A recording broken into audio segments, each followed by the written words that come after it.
Bonsoir, chers collègues. J'espère que vous allez bien, tout le monde va bien. Comme l'aide de l'autorité, vous savez que moi, je suis du genre à être ponctuel. C'est vrai qu'il y a des gens qui vont venir après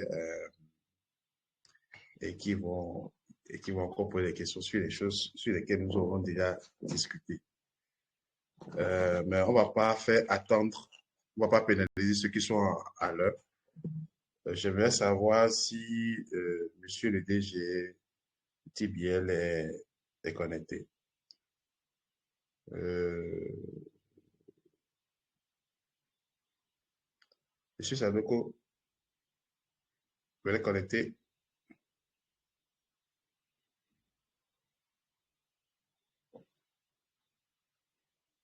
Il n'est pas connecté. Euh,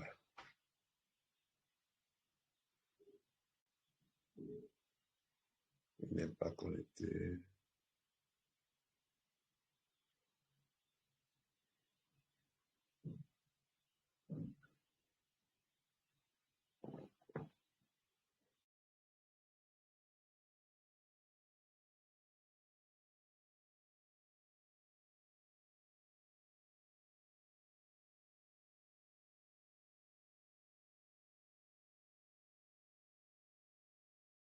Oui, monsieur directeur, comment on a commencé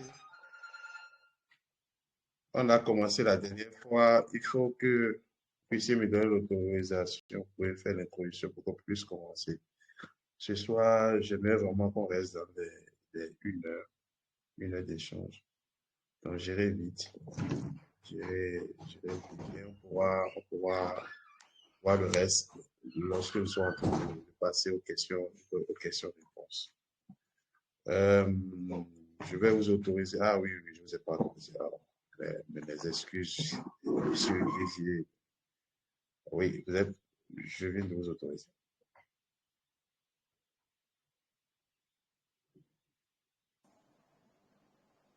Allô, Oui, monsieur le... monsieur Désier. Oui, bonsoir. J'étais là. C'est parce que vous ne m'aviez pas autorisé. Ah non, mes excuses. Mes excuses. Et Mes votre excuses. journée? Ça va, ça va. Je suis en face. Ok, merci beaucoup et merci à tous. Merci pour tous ce que vous faites pour le public. Bonsoir, chers amis. J'espère que vous allez très bien. Nous sommes en dernière séance, avant la dernière séance de cette formation. Je nous rappelle que demain, nous allons officiellement terminer. Et ceux qui nous écrivent en privé pour demander le document, vous aurez le document, c'était promis. Et si vous avez des questions à poser, n'hésitez pas à lever vos mains, on va vous expliquer tout ça. Merci. Et aujourd'hui, on va vraiment respecter l'heure. L'heure après l'heure n'est plus l'heure. Chers formateurs, vous pouvez commencer. Merci, DG.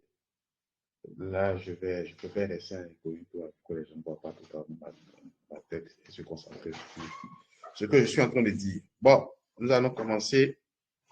Hier, il y avait Madame Fatou qui nous a interpellé, qui nous a aidé aussi. Hein. Ça, c'est très bien. Est-ce que moi, j'aime dans ces gens d'échange? C'est que tu ne sais pas qui sont ceux qui sont en train de suivre. Donc, c'est toujours bon. Bon, elle a posé des questions sur l'observation. Hier, pour ceux qui n'étaient pas là, ou pour ceux qui ont pris le sujet en vol, on parlait d'outils de collecte. On a vu l'enquête, on a vu les entretiens semi structurés, tout ça. Mais elle est revenue, elle a posé une question sur l'observation. Je dois vous dire que l'observation est utilisée, mais c'est rare. Et même si elle est utilisée, elle est inclue dans les constats, en fait. Donc, je suis allé faire des recherches, j'ai passé toute la matinée pour faire des recherches par rapport à cela. Et je vous ai vérifié de bonnes choses. Donc, l'observation, c'est une technique qui consiste à regarder, écouter et enregistrer de manière systématique les faits, comportements ou phénomènes dans leur contexte réel afin de collecter des données objectives. Elle peut être utilisée seule ou combinée avec d'autres outils d'enquête. Et c'est ce que je suis en train de dire, en fait. C'est rare de voir cet instrument de collecte comme un instrument de collecte hors les autres. Pourquoi? Parce que lorsque vous venez dans une maison, vous observez, vous faites des changements, vous percevez des choses qui ne sont pas forcément retracées dans l'enquête, mais vous prenez constat, vous faites un constat. Ouais. Donc, quand vous faites un entretien, mais un focus group, vous observez des choses vous sautent à l'œil, qui sont relatives, qui sont reliées au projet ou pas. Donc, vous notez tout ça là. Donc, ces trucs-là, c'est un outil c'est un outil qu'on utilise carrément, mais on n'utilise pas en dehors des autres outils qui sont enquête, entretien, c'est ce que je disais un peu avec Mme Fatou hier. Donc, il y a l'observation directe. Les évaluateurs observent directement les comportements ou situations si les ménages utilisent un point d'eau installé ou pas.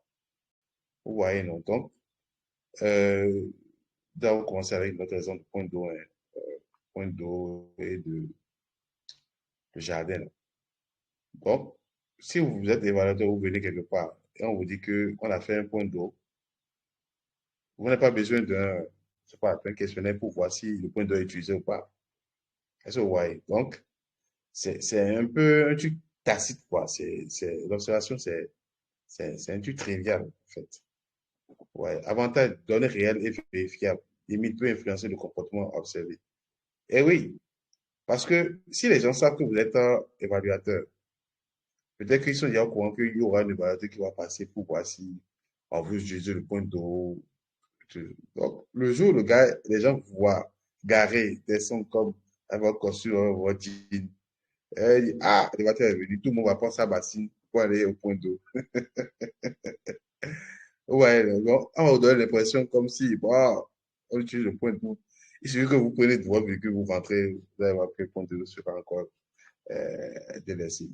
Ça me rappelle une fois où j'étais allé sur on devait faire un attachement pour un chantier de construction. Et je sais pas, il y a toujours des gens qui donnent des films. On devait surprendre l'entreprise. Et la nuit, le gars, il a envoyé des tonnes de ciment, des, des péteuses, il y avait plein de gens, une cinquantaine d'ouvriers qui travaillaient arrache-pied. Nous, on est descendus, on a vu, ah, c'est vrai, les gens travaillent, il y a le matériel, il y a tout ça. Mais c'est en voulant quitter un chantier que il y a un des observateurs du chantier, c'est dans le quartier qui nous a interpellé pour dire, mais vous là, vous êtes bête, hein, vous avez fait prendre le pied, on dit quoi? Il dit, mais depuis 3 mois, lui n'a vu personne sur le chantier. Et que subitement, eux-mêmes, ils étaient étonnés qu'il y ait lui, que les gens viennent. Ah, donc là, on a compris. Et qu'est-ce qu'on a fait? On a pris une chambre d'hôtel dans la localité. Et le lendemain matin, tôt, on est venu, on s'est positionné. Vous savez que dans la nuit, le gars, il a ramené ses camions, il a envoyé tout ce qui est ciment, tout ça là. Ouvrier, tout ça là. Bon, tout ça était parti. Donc, c'est pour vous dire que l'observation peut être influencée par votre présence ou vous pouvez influencer les comportements aussi. Donc, voilà l'une des limites. Bon, observation participant, les variétés participent aux activités communautaires pour mieux comprendre, assister à une séance de sensibilisation et voir la réaction. Avantage, compréhension pour le contexte, risque de subjectivité. Le risque de subjectivité se rapproche aussi un peu des limites que nous avons en haut qui peut être influencé par le comportement. Observation non participant, le variateur reste à l'extérieur, il observe sans intervenir. Plus d'objectivité, moins d'interaction, cette information contextuelle peut échapper. Voilà. Donc, voilà un peu ce que je peux dire sur l'observation. Voilà les formes, types d'observation qu'il y a. Bon, j'ai mis d'autres détails dedans. Vous allez voir dès qu'il y a les clés d'observation même. Euh, voilà. Voilà, c'était pour. J'avais promis que j'allais revenir sur ça avant de commencer pour aujourd'hui. Aujourd'hui, nous avons 2 modules à parcourir. Il y a le module 5, analyse et interprétation des données. Ici, on ne va pas trop parler puisque c'est extrêmement technique. Et comme je l'ai dit au début, je ne sais pas si les gens voient, je vais mettre ça.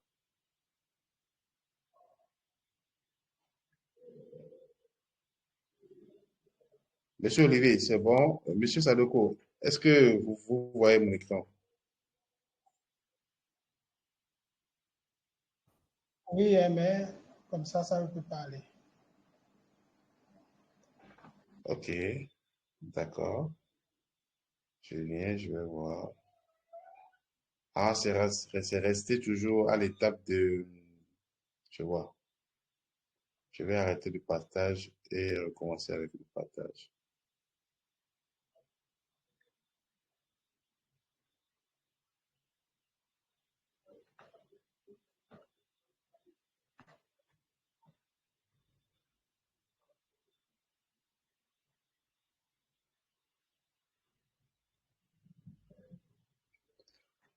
Je suis que là, maintenant, c'est bon.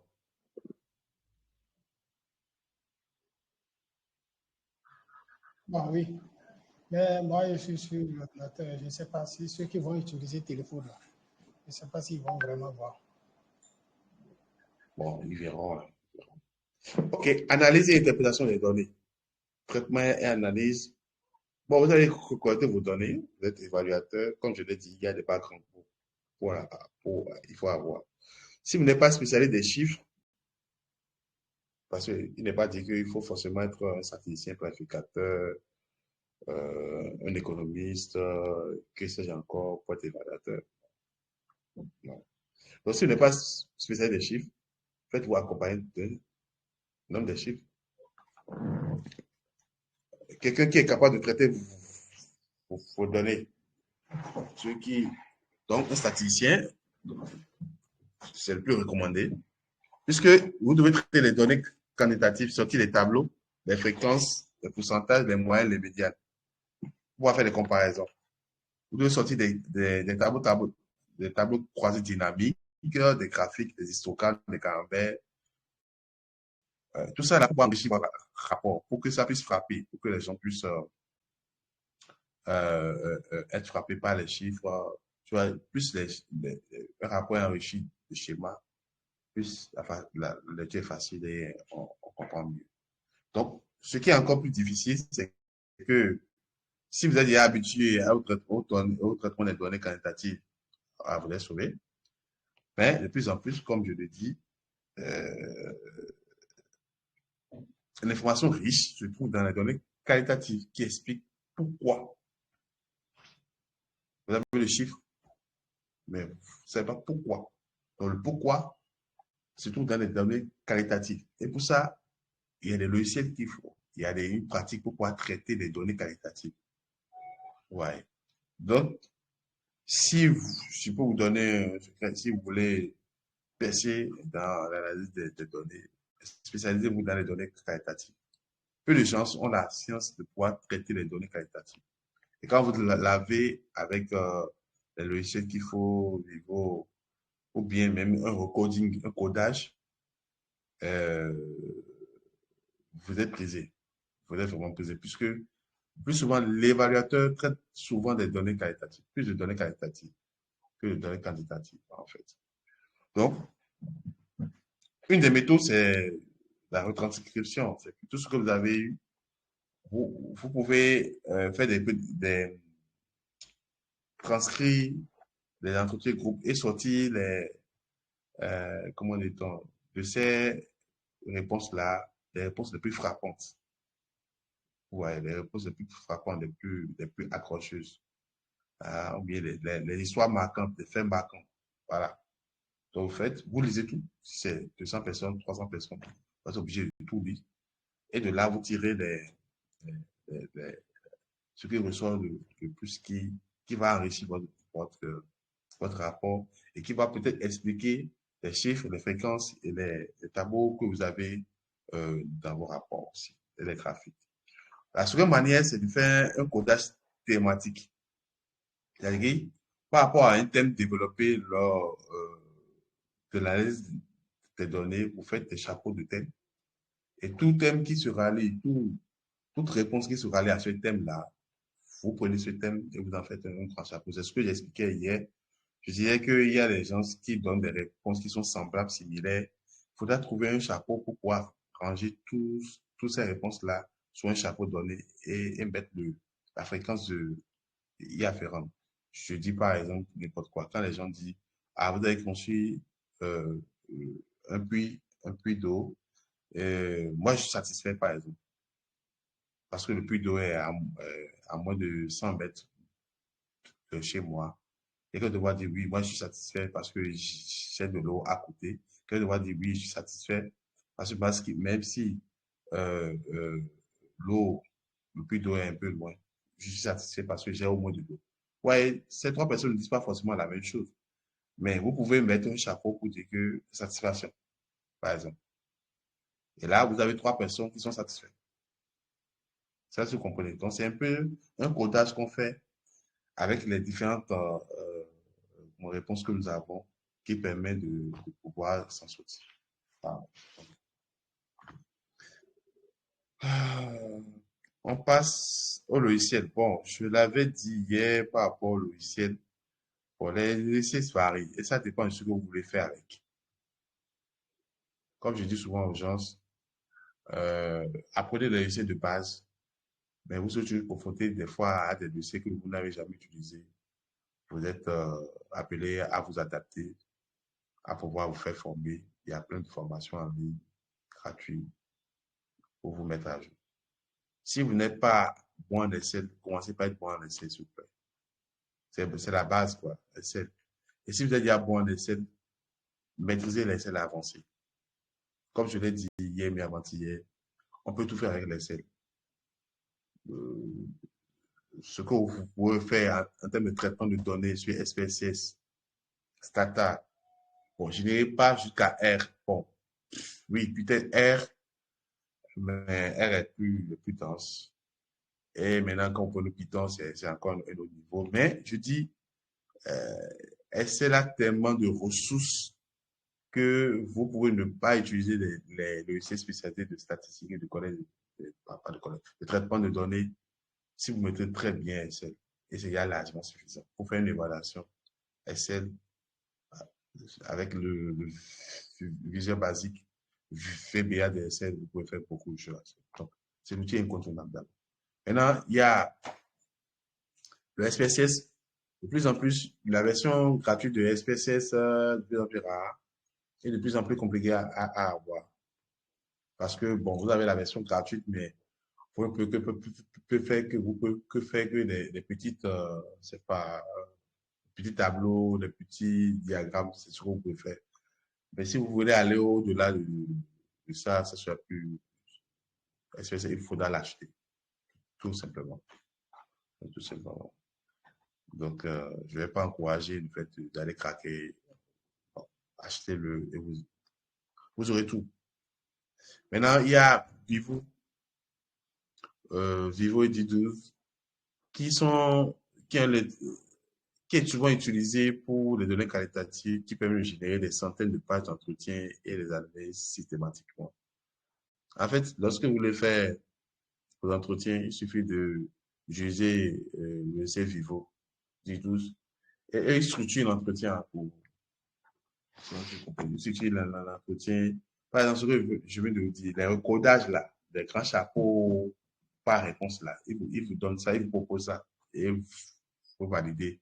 C'est plus rapide. Il vous donne des fréquences. Encore que c'est, je ne sais pas si c'est open source, si c'est, je n'ai pas fait attention si c'est open source. Alors, vous pouvez toujours mettre la main dedans si vous connaissez un peu en informatique. Donc, voilà un peu les logiciels dont vous avez besoin qui reviennent plus souvent.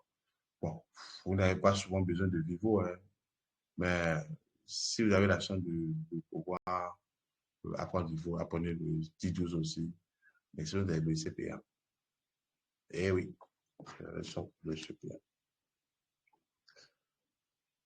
Bon, j'avais déjà parlé de la triangulation hier. Triangulation, c'est en fait le fait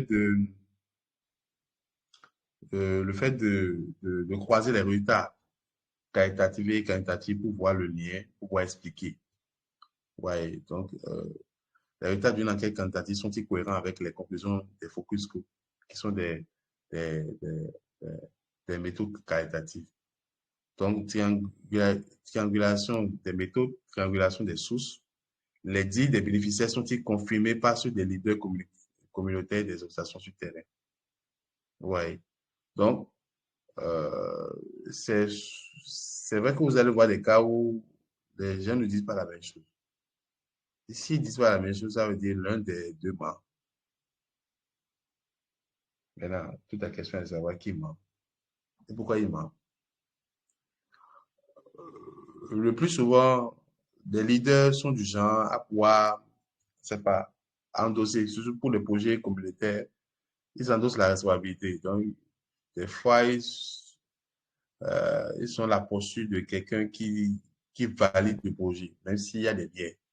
Mais le bénéficiaire est celui qui, la ménagère, vous dit, cache la vérité.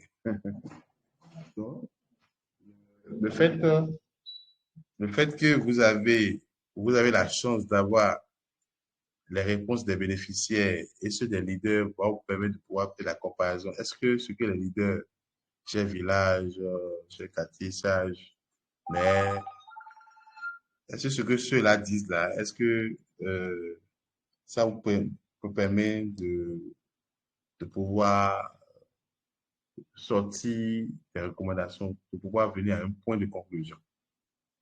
Donc, si ce n'est pas le cas, c'est qu'il faut repartir vers l'un d'eux. Soit repartir vers les sages, bien le leader pour nous dire, bon, euh, ah, il y a quelqu'un qui demande si la session des vacances. Monsieur Olivier, monsieur DG, j'espère que je suis toujours en ligne. En ligne.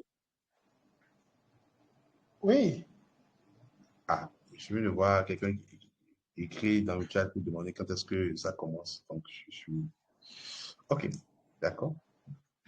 Donc, c'est souvent le fait de retourner voir vers le site pour dire, bon, nous avons une certaine réponse comme ça. Qu'est-ce que vous pensez? Est-ce que vous trouvez que c'est vrai? Est-ce qu'il y a eu telle chose que vous auriez pu oublier, tout ça là? Donc, bon, il va chercher un peu à minimiser, mais peut-être qu'il va vous donner la vraie réponse. Donc, ça permet aussi de voir qui dit la vérité, qui ment et fait autrement. Plusieurs enquêteurs interprètent une observation de la même manière. Ça, c'est la termination des enquêteurs. C'est pour ça qu'il est très important de pouvoir former les enquêteurs sur les entretiens, les guides d'entretien et l'administration des questionnaires. Souvent, lorsqu'on fait les questionnaires, on fait une enquête zéro. C'est qu'on nous dit, on fait un échantillonnage et sur la base de la formation que les enquêteurs ont eu, on les amène sur un petit échantillon. Ils font la collecte, on vient, on traite les questionnaires pour voir les biais, pour voir est-ce que le mot là utilisé dans le questionnaire, est-ce que tout le monde là a la même compréhension que parce que si on interroge la même personne deux fois, pas deux enquêteurs, le même enquêteur qui donne deux fois deux réponses différentes, c'est qu'il y a un problème au niveau des enquêteurs. Ouais, donc c'est un peu ça. Donc, la validation communautaire. Oui, ici, l'objectif est de présenter les résultats préliminaires aux participants de l'étude pour s'assurer que vous avez bien interprété les propos et que les conclusions sont justes et respectueuses de leur réalité. Donc, comme je l'ai dit à l'entame de mardi, si vous débattrez en tant qu'évaluateur en costume, tout ça, et vous faites pour des questions, vous faites votre rapport d'évaluation, et que même ceux que vous avez interrogés, ils n'ont pas la quintessence de l'analyse de vos données, vous envoyez ça au bailleur, ou bien au maire, ou bien aux gens de la commune, eh bien, c'est une faute professionnelle. Moi, je vous le dis. C'est une faute professionnelle. Pourquoi? Parce que, eh bien, vos interprétations, vos résultats peuvent ne pas être en adéquation. En tout cas, l'interprétation que vous ferez des résultats obtenus peut ne pas être en adéquation avec les conclusions que les gens veulent. Je, je, je, je, je reprends. Il faut toujours chercher à valider les résultats préliminaires.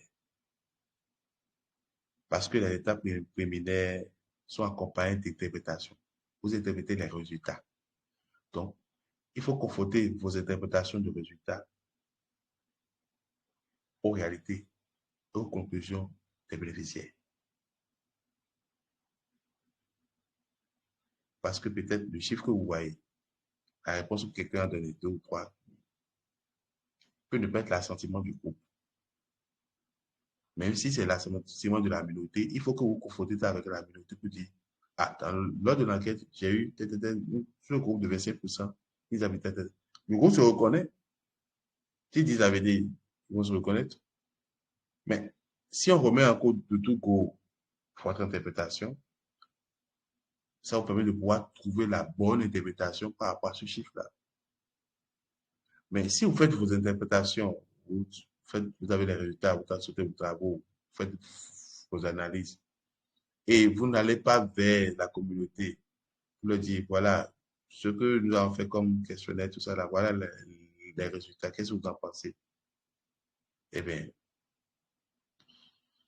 je ne dis pas que vos résultats seront toujours biaisés, parce que ce n'est pas le cas.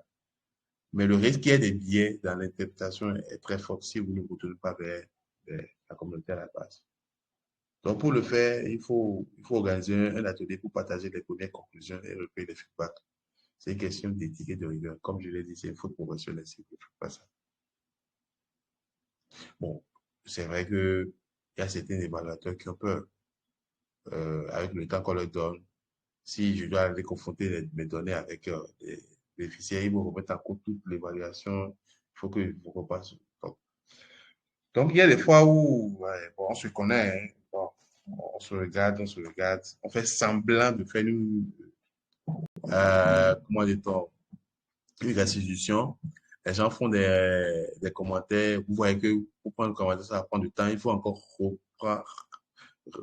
reprendre la collecte, des collectes complémentaires, tout ça. On dit, bon, tout est parti. Étant donné que c'est pas eux qui vont lire le rapport en entier, il faut fuir de ça. C'est pas bien. C'est pas bien. Donc voilà un peu ce que je peux dire sur l'interprétation des données.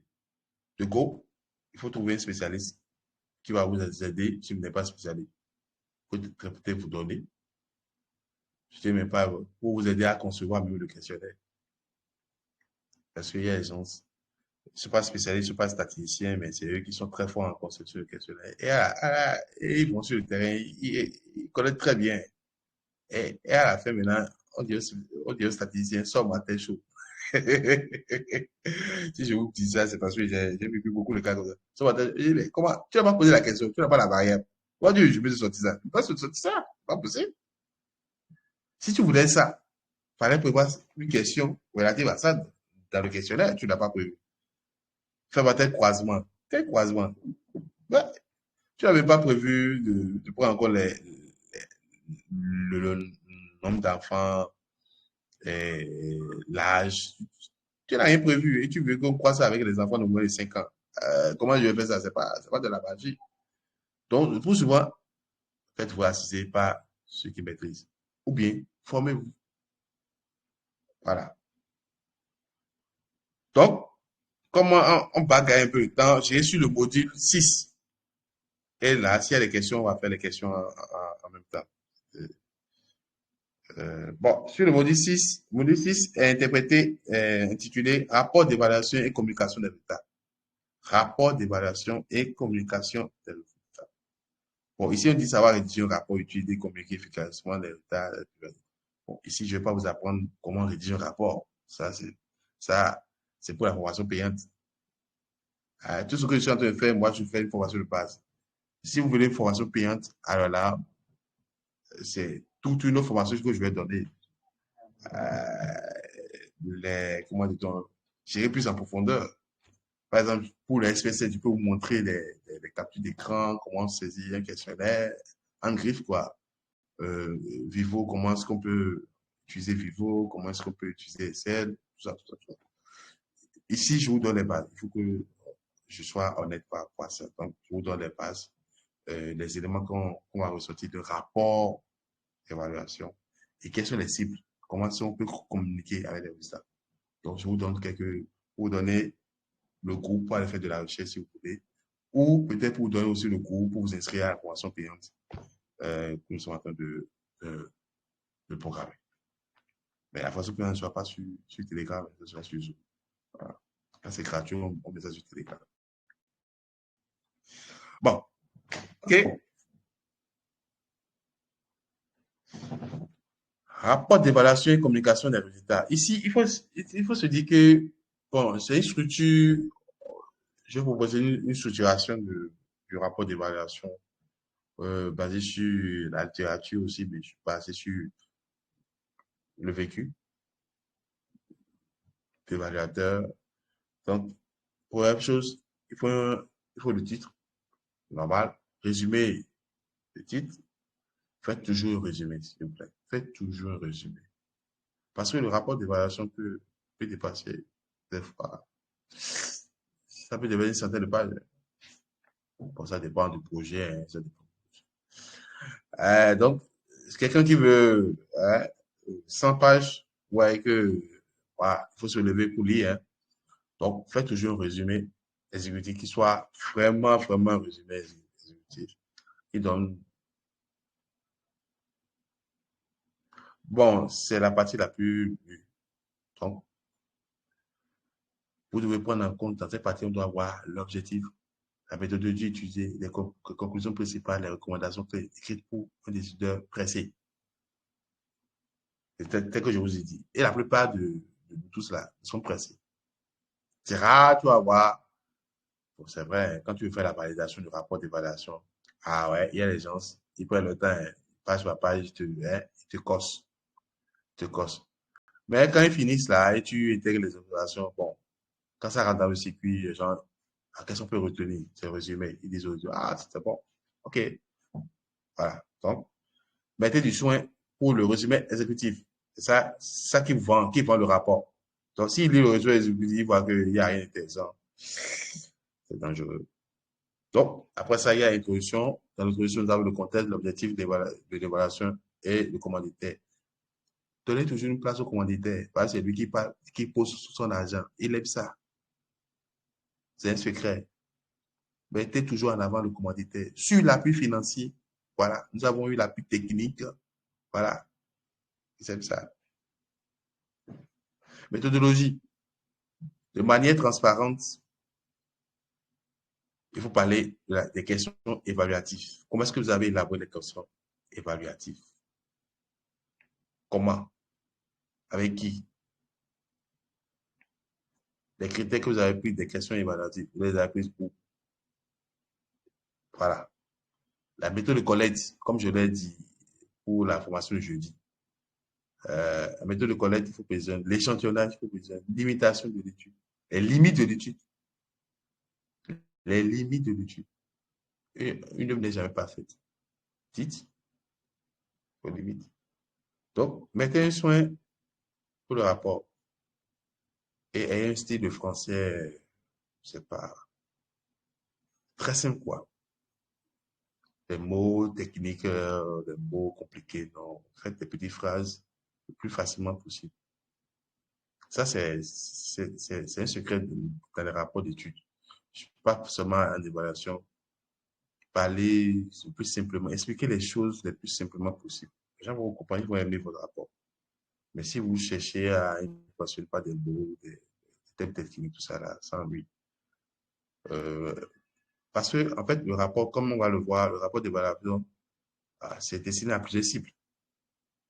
Et les cibles n'ont pas le même niveau d'études que vous, ne sont pas du même domaine que vous. Donc, si vous utilisez les thèmes techniques, échantillonnage, échantillonnage, bon, ouais, donc, il y a des choses, vous pouvez utiliser l'échantillonnage, mais expliquer quoi.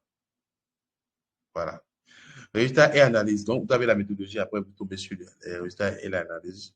C'est le cœur du vraiment du rapport, présenter les faits de manière structurée, par thème ou par question évaluative. Donc, si vous avez plusieurs thèmes, plus souvent c'est d'aller par thème. Si vous avez plusieurs thèmes, si l'évaluation comprend plus de thèmes, vous allez. Mais si c'est pas question évaluative,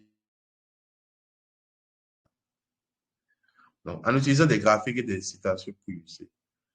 Bon, les graphiques, oui, c'est bon. Les citations, ça nous renvoie aux questions, à la méthode qualitative où vous avez des réponses poignantes. Tu vois, il y a des gens, il y a un mot qu'on utilise là, les histoires de vie. Tu vois, par exemple, vous pouvez citer une dame qui faisait près de 10 km, 20 km pour aller prendre de l'eau. Et grâce à ce projet, par exemple, ça touche.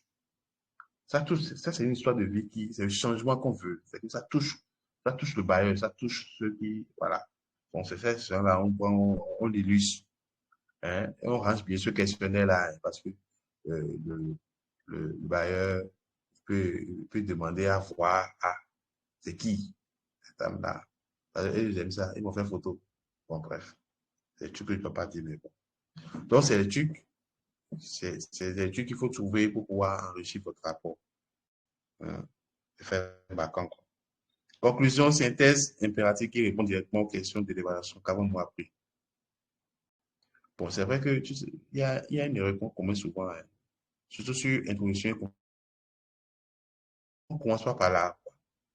Mais quand on est fatigué totalement, on met la pression. On fait une introduction à la conclusion, là, bon, on regarde la l'air, on dit, t'es quand on dit, waouh, hein. Mais comme je le dis, les gens n'ont pas beaucoup de temps. Donc, ceux qui sont curieux vont lire votre méthodologie et vos résultats. Ceux qui sont pas curieux vont lire trois choses. Résumé exécutif, introduction et conclusion. Et surtout, les recommandations. Donc, essaie de mettre du soin dans ces quatre choses. C'est ça qui vous voit. Recommandations listées et priorisées. Hein? Ici, on met doivent être actionnables, réalistes et assignés à qui ça doit être. C'est vrai, on fait des recommandations avec. Des fois, même on fait des recommandations. On regarde, on dit. D'abord, comment est-ce qu'on va mettre en œuvre ces recommandations? Parce que c'est formulé de façon très vague, quoi. De deux, qui va mettre en place, en œuvre ces recommandations? Ah, vous allez à la validation, celui qui doit mettre en œuvre dit non, non, que lui ne se retrouve pas dans ces recommandations. En fait de compte, vous trouvez la recommandation est en l'air, c'est que personne ne veut prendre ça. Ah, il y a des choses, hein. Donc, quand vous voulez faire des recommandations, priorisez les recommandations. Commencez toujours par la recommandation la plus forte. Juste aux recommandations les moins fortes. Donc, et ayez toujours dans la formulation de la recommandation elle soit formulée en termes d'action, quoi. Pas en termes de pluralité ou bien tu sais pas quoi. Donc, il faut qu'elle soit formée en termes d'action, qu'elle soit réaliste et qu'on puisse assigner à quelqu'un. Si c'est un service, si c'est une direction, si c'est, voilà. Donc, analyse, il faut toujours ajouter des têtes de référence, questionnaire utilisé et données brutes. Toujours. Bon, les données brutes, oui. Parce qu'il y a les tableaux que vous ne pouvez pas utiliser dans le rapport. Vous mettez ça à l'analyse. Pourquoi est-ce qu'il faut ajouter des têtes de référence? Parce que si quelqu'un qui lit, excusez-moi, quelqu'un qui lit le rapport, puis se dit, mais ce rapport-là, c'est incomplet, hein? Ils n'ont pas parlé de tel critère, de tel critère, de tel critère. Ah non, moi je rejette le rapport. Et la cohérence. Vous n'avez pas parlé de la cohérence. Euh, enfin, c'est ça qui va te protéger. Les thèmes de référence. Allez, s'il vous plaît, monsieur, oui. Est-ce que nous pouvons lire les thèmes de référence ensemble? Ah bon? Allez à telle page, les thèmes de référence. On précise les critères qu'il faut utiliser. Faites le débat clos. Donc, les thèmes de référence vous permettent de justifier un peu ce que vous avez fait, quoi. Parce qu'il y a des gens, en fait, ils viennent avec une autre idée. Bon, ils sont, on va leur dire, on peut pas, ils sont, comment dit-on, peut-être qu'ils sont sachants, ils s'attendaient à voir certaines choses, ils voient dans le rapport. Mais ils ne savaient pas que c'est par rapport au thème de référence que vous avez fait ça, en fait. Donc, c'est toujours bon de jouer, ajouter des thèmes de référence pour pouvoir, comment dit-on, enlever tout équivoque. Les questionnaires utilisés aussi. Je vous disais qu'il y avait un référentiel d'évaluation qu'il faut faire. En fait, le comité de suivi qui doit pouvoir valider votre évaluation, vous devez faire le référentiel d'évaluation. Je pourrais aborder ça lorsque les gens sont intéressés par et la formation payante, peut-être. En fait, c'est un document qui prend en compte la méthodologie que vous voulez utiliser, hmm, et les questions, la proposition des critères que vous voulez utiliser et la proposition des questions. Questions, il y a les critères, les questions, la proposition des questions reliées à ces critères-là, la méthode de collecte, l'échantillonnage, il y a quoi encore? Voilà, l'échantillonnage, voilà. Donc, la portée de l'évaluation. Donc, c'est un document qui est comme ça, qu'on envoie au comité de suivi, qui lit, qui valide les questions, en fait. Les questions, les critères, qui varient la méthode, l'échantillonnage, le profil, qui valide tout ça. Et dès qu'il valide ça, c'est fini. C'est une grande étape. Ouais, c'est un document très prisé par les balles du fond souvent. Donc voilà. Nous allons aborder la partie présentation et division des résultats. Donc ici, il y a plusieurs cibles. Pour les bailleurs, bien pour le maire, la commune, hein, eux, ils ont besoin du rapport complet plus résumé exécutif et un focus sur les recommandations stratégiques financières. Parce qu'eux veulent les recommandations et combien ça coûte, en fait. Donc, rapport complet, c'est bon, mais faites-le un résumé exécutif, un résumé, un focus sur les recommandations stratégiques et combien ça va leur coûter. Pour l'équipe de projet, ce qui les intéresse, c'est en fait ce qui est dans le rapport lui-même. Donc, pour pouvoir le faire, il est proposé que vous fassiez des ateliers de restitution pour discuter des résultats. C'est ce qui intéresse l'équipe de projet, en fait. Les résultats, franchement. Et ça leur permet de discuter avec eux des implications opérationnelles. Voilà. Voilà ce que moi j'ai constaté sur le terrain. Qu'est-ce que vous en pensez? Est-ce que vous avez eu vent de ça dans la mise en œuvre? Est-ce que vous avez vu venir cet aspect? Et là, on échange par rapport à ça. Pour la communauté et les bénéficiaires, eh bien, c'est open source. Il faut communiquer. Et c'est là où les gens font l'erreur de, je sais pas comment je vais dire. Est-ce qu'ils sont pingres, je vais dire oui. C'est qu'ils font l'erreur d'être pingres sur le budget qu'il faut mettre. Parce que ici, il faut vendre le projet. Il faut vendre les acquis du projet. Donc, vous pouvez faire des bâches, ce qu'on appelle bâches, je sais pas, j'espère que j'emploie le bon mot. Des bâches, des supports visuels, hein, pour montrer les réalisations, hein, ou pour organiser des réunions publiques, hein, sous là-bas par là, faire des émissions radio sur les accomplissements du projet, faire des sketchs, hein, les remercier les membres de la communauté des bénéficiaires pour leurs apports, hein, et leur rendre les résultats. Donc, c'est un one-man show que les bénéficiaires demandent. Ouais, voilà, un one-man show, on fait émission radio, on aimerait vous écouter. Voilà ce que nous avons compris. Voilà l'évaluation, elle est réussie, elle est satisfaite. Quelles sont vos impressions? On fait des stages. Voilà. Donc, par rapport à chaque cible, voilà ce qui intéresse. Donc, c'est à vous, en tant qu'évaluateur, de savoir comment communiquer. Souvent, quand on fait des montages de dossiers techniques pour les évaluations, bon, les gens négligent ça. Alors que c'est des points. Vous gagnez beaucoup de points en mettant ces genre de choses. Parce que celui qui voit ça, c'est que vous savez comment parler à chaque personne qui est devant vous. Et c'est ce qui l'intéresse, en fait. Ouais. Donc, les recommandations, la formulation des recommandations. Euh, formulation de recommandations, recommandation et capitalisation. Des recommandations actionnables. Comme je l'avais dit, euh, une recommandation qui doit être formulée, euh, on doit dire qu'est-ce qui doit être fait, qui doit le faire, quand, avec quelles ressources, éducation budgétaire. Si vous formulez une recommandation qui ne répond pas à ces quatre questions, ce n'est pas une recommandation. La réponse sera ajoutée aux oubliettes. Ça, c'est clair.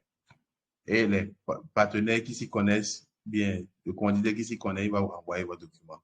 Parce que ce n'est pas clair. Parce que quand vous dites que je dois faire ci, je dois mettre en place 10 points d'eau à proportion, ben, vous devez nous renseigner sur le coût d'un point d'eau. Et lui, si c'est le maire, par exemple, il utilise ça comme un tube devant le conseil communal pour valider le budget pour la création. S'il ne peut pas faire les 10, il peut faire au moins 2 ou 3, je crois. Et si vous dites point d'eau, franchement, c'est pas classe, quoi. Il faut toujours mettre un budget. Donc, même si c'est pas un budget exact, trouver un budget de façon qui se rapproche de la réalité. La capitalisation, c'est un mot qui revient de plus en plus. Je sais pas si vous êtes d'accord avec moi, c'est de plus en plus ça revient. C'est différent de la redevabilité. La redevabilité, c'est par rapport au bailleur et quoi. La capitalisation, c'est lorsque vous avez fait un rapport, par exemple, les rapports, on dissémine les rapports et après on range. Non. Et c'est un cycle qui commence, qui recommence. Donc, la capitalisation permet de créer un plan d'action. Si vous faites la capitalisation de projet, vous faites un plan d'action sur telle évaluation avec des responsables et des dates. Vous créez des fiches de leçons apprises, c'est ça. Qu'est-ce qui a marché? Qu'est-ce qui n'a pas marché? Pourquoi? Recommandations. Et les leçons apprises ne sont pas pour les bénéficiaires. Bon, oui, des fois aux commanditaires, mais surtout pour l'équipe de projet. Les fiches de leçons apprises sont souvent pour les équipes de projet, pour leur permettre, lorsqu'ils auront un projet similaire, de ne pas commettre les mêmes bêtises. Donc, partager les résultats avec d'autres organisations travaillant sur la même thématique, c'est ce que je suis en train de dire. Donc, vous faites vos évaluations, vous partagez avec les autres. Si vous travaillez dans un domaine de l'agriculture, s'il y a des gens jeunes dans la commune qui travaillent dans l'agriculture, invitez-les. Peut-être qu'eux, ils auront un contrat de mettre en œuvre un projet similaire. Ils ne pourront pas faire les mêmes erreurs que vous. Ils vont capitaliser sur ce que vous avez comme acquis pour améliorer la mise en œuvre. Donc, intégrer les apprentissages dans la conception des futurs projets. Voilà, je l'ai déjà dit. Donc, c'est ça l'outil de la capitalisation, c'est apprendre des erreurs et des erreurs et des j'ai déjà dit échecs, des erreurs et des gains pour pouvoir améliorer les projets futurs. Voilà, c'est un peu ça. Donc, voilà un peu ce que j'ai à partager avec vous. Je viens de faire 45 minutes. Donc, je vais vous laisser vous poser des questions. Vous pourrez toujours revenir s'il y a des éclaircissements à faire. Voilà, Madame Kathleen Mayenne, elle a levé la main. Je lui donne la parole. Madame Mayenne, vous avez la parole.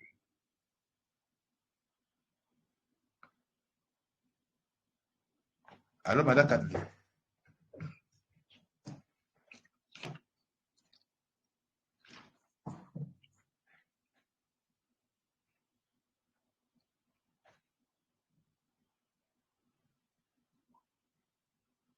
Ah, apparemment, elle n'est pas intéressée par une question. Je vais prendre Mamadou Silla.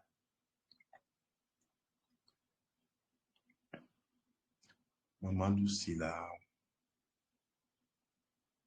Monsieur Mamadou, vous avez la parole.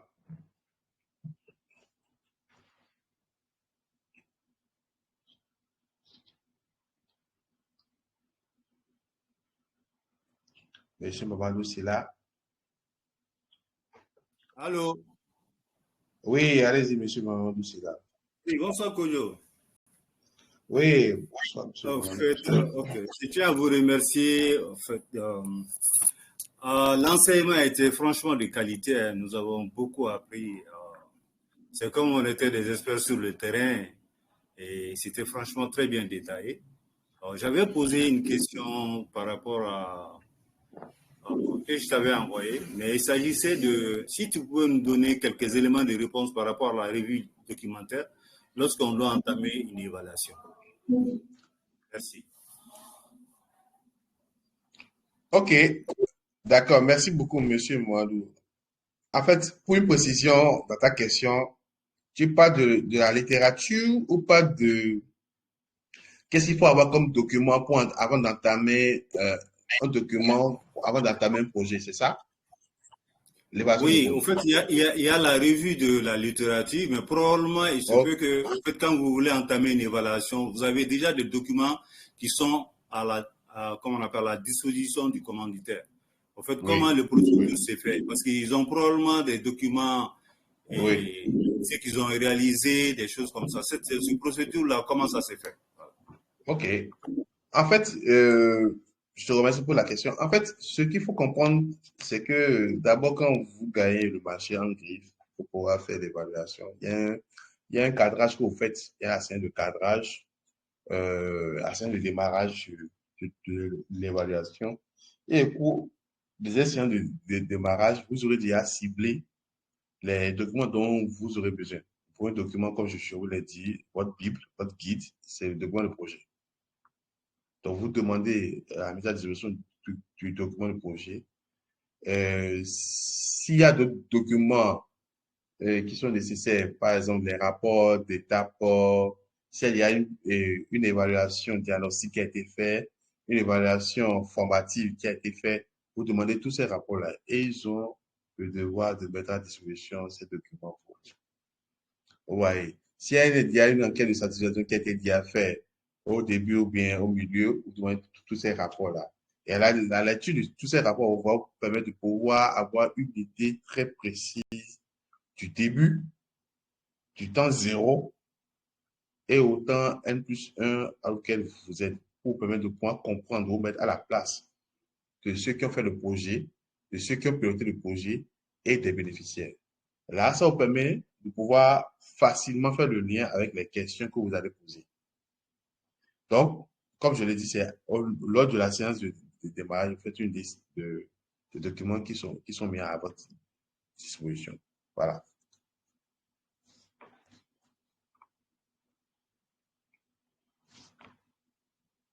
Euh, j'ai docteur Kouaté Pris qui a levé la main.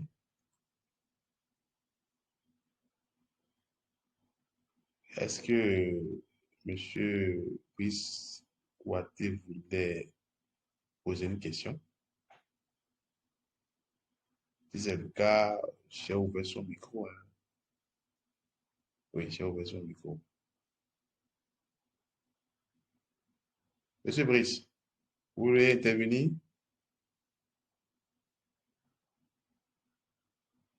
Apparemment, non. Bon, monsieur Olivier, apparemment, quand je n'ai pas beaucoup de questions comme ça, c'est comme si mon truc n'est pas bien passé, hein. Bien, je me trompe pas. J'ai j'ai été assistant d'un professeur d'université et il dit souvent, quand tu finis, on pose pas de questions, c'est que c'est mauvais. Oui, Et allô? j'espère que j'ai... Oui, docteur Brice, Oui, voilà. Ça crache, hein? oui, oui, je suis docteur Brice depuis le Cameroun. Bonsoir à Ok, tous et bonsoir particulièrement aux partenaires et à vous. En fait, merci, bonsoir. ce n'est pas une question, mais plutôt une marque de reconnaissance. Vous avez été vraiment, en fait, vous êtes très soft. Vous êtes très pointillé dans la qualité de vos présentations. Merci. Laquelle présentation vous l'adaptez vraiment à votre public, donc aux participants, ce qui ne nous laisse pas la possibilité de trop poser des questions. Donc, je vous remercie pour cette brillante présentation. Oh, merci beaucoup. C'est vraiment apprécié. Merci beaucoup. Je vous en prie. Ok, merci beaucoup, chers collègues, chers amis. Bon, j'ai Il y a- prévu un exercice pour vous. Ah, monsieur Adouko, oui. oui, oui, il y a les gens qui lèvent la main. Ah, ok, Madame Kathleen. Ah, ben, j'avais autorisé Madame Kathleen, autorisé à parler.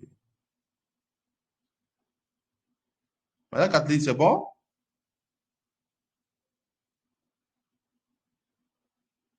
Ah, et monsieur, Et donc, ok, attends, je vais. Monsieur Nonda, c'est ça? Parce que ça part encore. Monsieur Nonda, c'est bon? Oui, c'est bon, Monsieur Couillot. Ok, c'est bon. Ok, je souhaite juste vous dire d'abord dans un premier temps, merci pour la qualité de la formation. Je vous suis Merci. depuis le premier jour. Sûrement, s'il n'y a pas de réaction,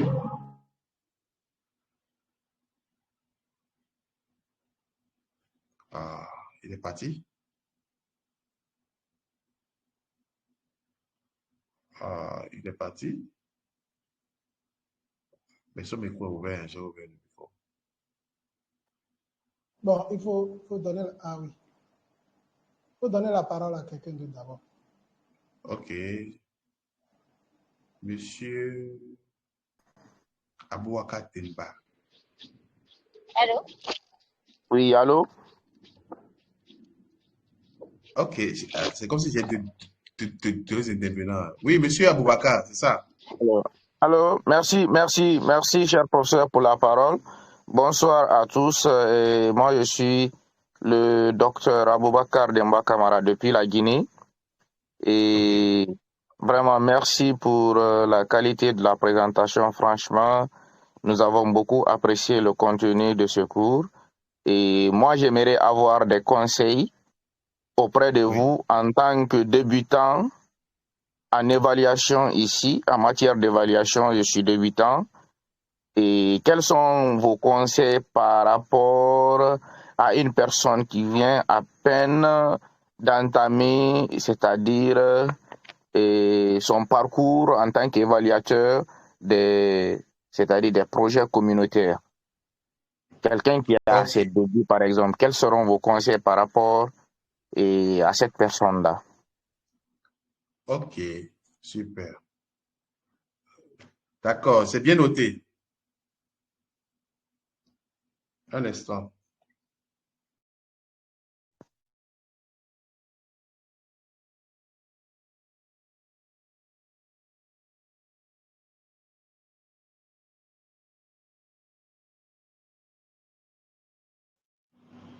Ok, monsieur Abouaka, merci pour les compliments. Ça fait toujours du bien. Moi, ça fait du bien.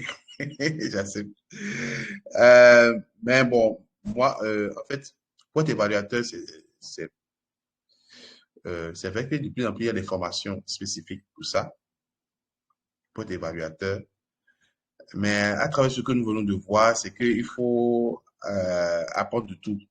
Il faut une touche à tout et il faut se faire former. Il faut se faire former. Moi, euh, mon profil, j'ai pas fait, je suis pas évaluateur, j'ai pas fait une école bien filière d'évaluation. Donc, il faut avoir un profil de base et se faire former par des certifications sur les logiciels, sur, comment dit-on, les documents de planification, la théorie du changement, le cadre logique, la gestion des projets, puisque vous devez maîtriser la gestion des projets d'abord pour pouvoir être un bon évaluateur. Donc, si vous n'avez pas, vous ne maîtrisez pas les projets, ça sera un peu difficile. Si vous ne maîtrisez pas la théorie du changement, ça sera un peu difficile puisque c'est l'outil primordial pour pouvoir faire l'évaluation parce que vous maîtrisez, vous évaluez par rapport à la théorie du changement. Ouais, donc, c'est le conseil que je peux vous donner. Un, c'est de vous faire former, trouver des certifications, faire former, apprendre un ou deux logiciels de traitement et d'analyse des données, des collectes et de traitement d'analyse des données. Euh, voilà. Et de plus, chercher quelqu'un qui est dans le domaine. Pour vous dire la petite histoire, il faut commencer avec quelqu'un. Même si c'est pas financièrement rentable au début, vous amassez de la connaissance. Et cette connaissance, vous le vendrez 1 an, 2 ans, 3 ans plus tard. Ouais, mais vous ne pouvez pas, malgré que vous soyez docteur, malgré le diplôme, malgré tout ce que vous avez comme connaissance, il faut toujours commencer par apprendre avec quelqu'un. Bien, se donner, dire que je vais faire cette évaluation, mettez juste les ressources pour pouvoir faire la collecte, tout ça là, moi-même, je vais me débrouiller. Et vous faites un, vous faites deux, vous confrontez les résultats, vous améliorez, et petit à petit, vous allez. Donc, pour me résumer, il faut se faire former, tout simplement. Il y a des ressources documentaires en ligne. Il y a des formations que nous aussi, nous donnons, puisque si moi, j'ai pu avoir ce profil, c'est parce que je me suis fait former. Et petit à petit, comme je l'ai dit, j'ai assisté à un professeur d'université qui, lui, aussi faisait de l'évaluation. Donc, c'est à côté de lui que, à travers les trucs qu'il gagnait, on travaille sur ça et là, tu prends le pli. Donc, voilà ce que moi je peux dire de la première chose, il faut vous faire former. Parce que même si vous suivez quelqu'un, et il ne sera pas là pour tout vous expliquer. Il faut avoir un petit background pour former le Excel, SPSS, le logiciel de collecte, Kobo Collecte, Sphinx, voilà. Il y a des logiciels qui sont très faciles pour pouvoir. Comme ça, vous aurez quelque chose à apporter et vous pouvez commencer. Vous ne pouvez pas commencer directement en tant qu'évaluateur, mais vous pouvez peut-être être dans le groupe d'évaluateurs. Parce que quand on veut prendre un projet d'évaluation, par exemple, il y a comment on l'appelle, le consultant principal qui est évaluateur, mais il y a le consultant adjoint qui peut être un profil de statisticien, de planificateur, de gestionnaire de projet. Et à partir de là, vous apprenez un peu à comment lui dirige l'évaluation, il fait, et là, vous prenez la main. Voilà quoi. Merci beaucoup. Merci, prof. Merci, c'est moi. Sinon, nous sommes souvent là aussi. Si vous avez des questions, on peut toujours vous accompagner. C'est le but des formations que nous faisons. Si vous avez des questions sur lesquelles vous voulez qu'on échange, on peut toujours échanger. Si vous avez besoin de formations complémentaires, on peut organiser des formations complémentaires pour vous, pour faire un suivi sur les projets. Voilà. Donc, voilà, nous sommes disponibles. Monsieur Ndri. Dr. Ndri. Ah, il faut que je précise. Dr. Ndri. Vous avez la parole.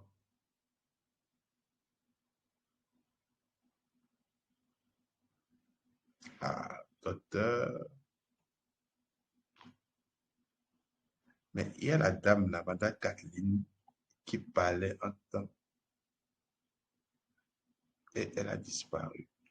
Madame Kathleen, si vous n'arrivez pas à pouvoir parler, vous pouvez écrire sur le chat. Mais je vous ai ouvert le micro. Bonsoir. Ah, bonsoir. Voilà, ça a marché bien. Ouais, ok, tant mieux.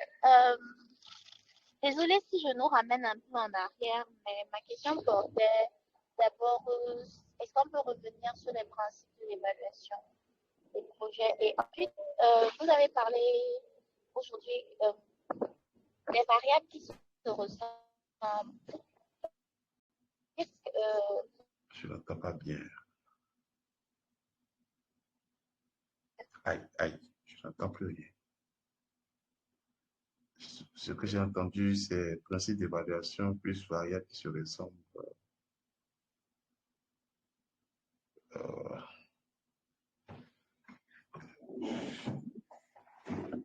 Allô, Madame Kathleen? Allô, vous m'entendez? Oui, c'est qui, s'il vous plaît?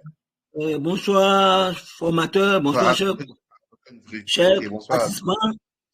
Moi, c'est Dr. Ndri. Oui, bonsoir, Dr. Ndri. Oui, enseignant-chercheur depuis la Côte d'Ivoire. D'accord. Enchanté. Voilà. Vraiment, je voudrais vous dire merci pour la formation. Je vous tire le chapeau et j'ai 3 préoccupations. La première, est-ce qu'en vos sein, vous avez un groupe chargé de former des évaluateurs, en fait? Et si oui, est-ce que après la formation, vous avez des stages pratiques pour ces évaluateurs que vous avez formés? Voilà. Et en dernière préoccupation, je voudrais savoir, si possible, est-ce que vous organisez des formations, si ce sont des formations annuelles ou bien trimestrielles, ou en fonction de ça, on pourrait nous autres on peut aménager nos programmes pour vous suivre au fur du temps, en fait. Merci bien, c'était juste ça. D'accord.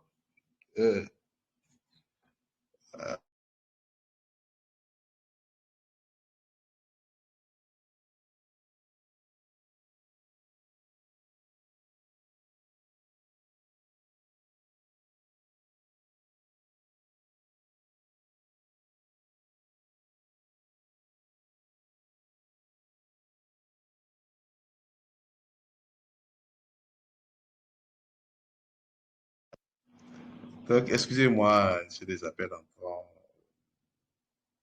En fait, oui, groupe chargé de former, oui. Organisation des formations, oui, on le fait. Mais là, je vais laisser le directeur de cabinet vous donner réponse à ça. C'est lui qui est le manager. Il pourra vous donner des réponses. Monsieur Olivier. Monsieur Olivier. Oui, chef formateur. Oui, chef formateur. Oui, il y a le docteur Ndri qui a posé des questions. Est-ce que vous pouvez donner quelques sensations? Oui, j'ai bien suivi sa préoccupation, docteur Ndri. Nous avons des formations et vous aurez ces informations même dans le groupe pour ceux-là qui veulent approfondir leur connaissance. Et l'avantage est que vous serez directement en contact avec nos formateurs et par exemple ce formateur aussi qui peut vous accompagner à tout moment. Donc, soyez à l'écoute dans le groupe. Nous allons vous revenir par rapport à cela. Il y a beaucoup qui nous écrivent déjà s'il y aura possibilité de suivre une formation dedans. Donc, ne vous inquiétez pas, nous allons vous répondre. Merci beaucoup, docteur. Ok, voilà. D'accord. Merci beaucoup, monsieur le DG. Je vais prendre monsieur Sylvain Meillet. Excusez-moi si je prononce mal les noms de famille. Toutes mes excuses.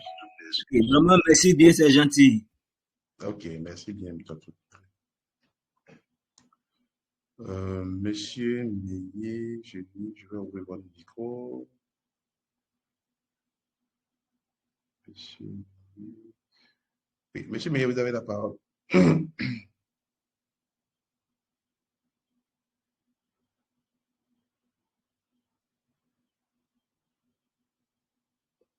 Monsieur Meillet.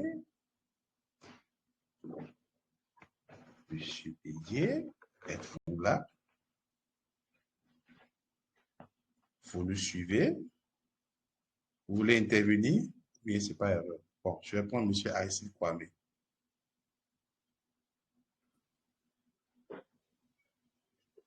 Monsieur Aristide, vous avez la parole.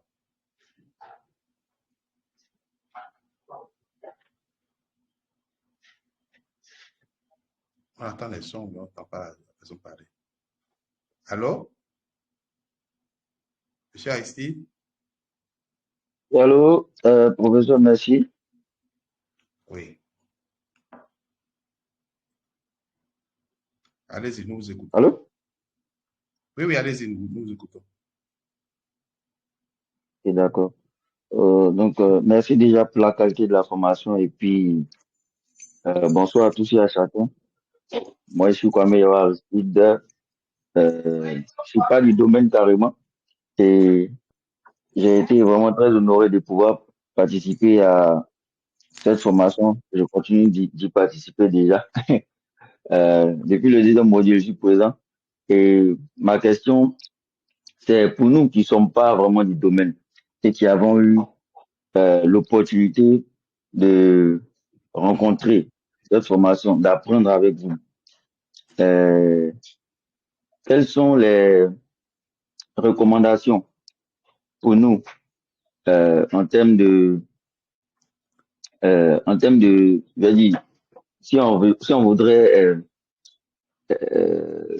se projeter dans ce corps de métier là, quelles sont les recommandations? Bien vrai que vous avez déjà parlé, ça je crois, avec le docteur de la Guinée, j'ai compris un peu, Mais je veux dire quoi, pour quelqu'un qui n'est pas peut-être dans la gestion de projet dans un premier temps, qui est peut-être dans le secteur industriel, on va dire. Voilà, qui est dans le secteur industriel, qui peut-être a déjà Oui. géré des projets, mais pas vraiment pas carrément dedans, en fait. Voilà. Ok. Quelles sont les questions et quelles sont les recommandations plutôt qu'il pourrait suivre pour pouvoir devenir aussi évaluateur? Voilà, Ok. c'est ma question. Merci beaucoup D'accord. déjà. Merci, merci. Bon, en fait, rien n'est impossible, hein, vous savez. Rien n'est impossible. Euh, Moi, j'ai vu des gens qui avaient des profils de littéraires, qui avaient de la volonté et un bon parcours, ont pu devenir ce qu'ils voulaient. Donc, tout est affaire de volonté et d'envie. En fait, comme je viens de le dire, il y a des choses que vous devez pouvoir apprendre. Et avec les certifications qu'il y a, vous avez cette facilité de pouvoir avoir un parcours de suivi évaluateur. Donc, c'est vrai, soit vous vous inscrivez dans une école, encore que rare maintenant, je ne sais pas, il y a un qui se fait au Bénin, mais bon. Mais de plus en plus, il y a pas une filière de suivi évaluation, quoi, en fait. Et quand vous voyez, comment dit-on, tel que c'est expliqué, tout ce que j'ai expliqué, en fait, l'évaluateur s'inspire à un profil un peu complexe. Donc, il peut ne pas être un homme de science, mais avoir sous lui des gens, des hommes de science, et que lui va diriger l'évaluation. Ce dont il a besoin fondamentalement, c'est la connaissance de la gestion des projets. Il doit se faire former, forcément. Donc, la formation d'abord. Après la formation, comme je l'ai dit, il y a des logiciels qui doivent pouvoir apprendre, connaître, parce que le traitement des données, par exemple, il ne peut pas tout le temps, il y a des petites choses qu'il peut faire lui-même, il peut se débrouiller sur certaines choses. Mais quand ça devient complexe, il peut faire appel à un spécialiste et la conception des questionnaires, des questions évaluatives. Donc, il faut avoir une certaine subtilité pour pouvoir faire ces genres de trucs-là. Donc, ce qui est conseillé, ce que moi je vous conseille, c'est d'abord de vous dire que rien n'est impossible.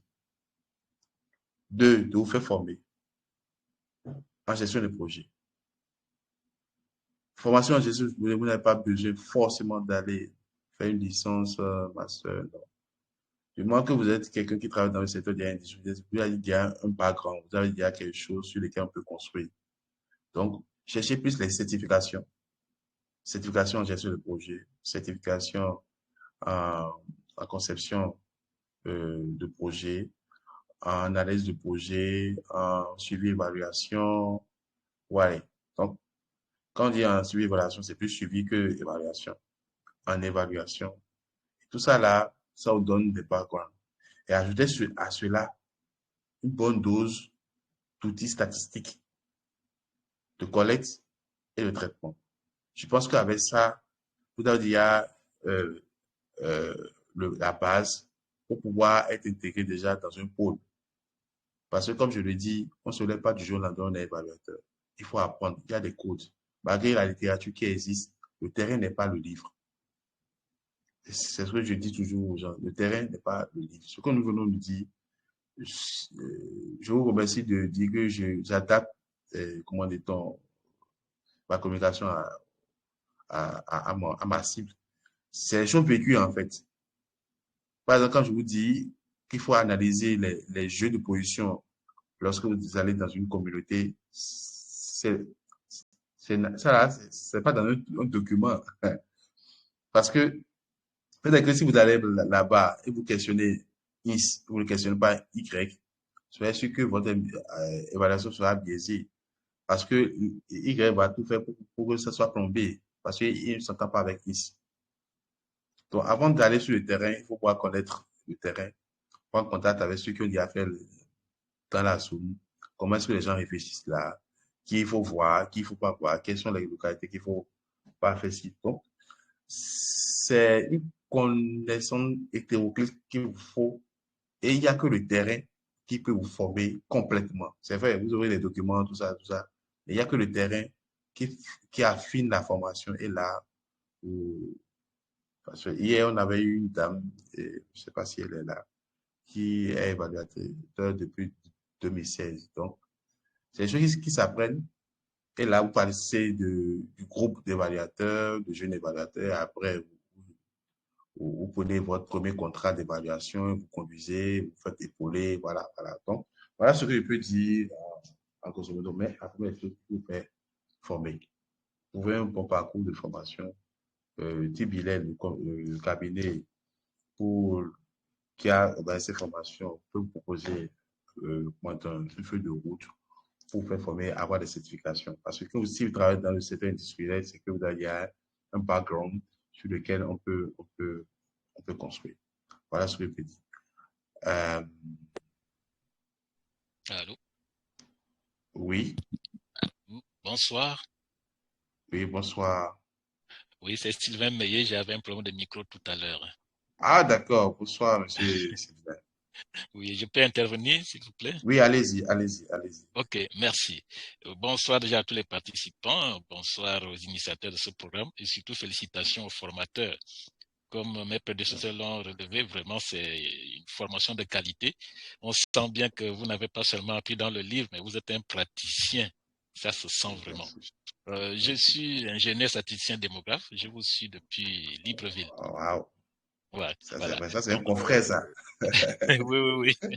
Bon, j'ai eu à travailler pendant 8 ans dans un programme, le programme Oui. d'appui aux réseaux territoriaux pour la gouvernance Oui. locale et le développement. C'est un programme qui nous a mené à... C'était pour appuyer les collectivités locales. Hein, et ça nous a mené en fait à leur montrer comment concevoir le développement du territoire à partir de certaines thématiques. Et dans ça, nous a mené donc à faire la planification de projets, la mise en œuvre, le suivi et l'évaluation. Voilà. Donc, je voudrais partir du fait que on ne peut pas évaluer un projet qui n'a pas été bien suivi. On ne peut pas évaluer un projet qui n'a pas été bien suivi. On ne peut pas suivre également un projet qui n'a pas été bien mis en œuvre. Et on ne peut pas mettre en œuvre un projet qui n'a pas été bien planifié ou bien conçu. Donc, il y a une chaîne. Tout cela est lié.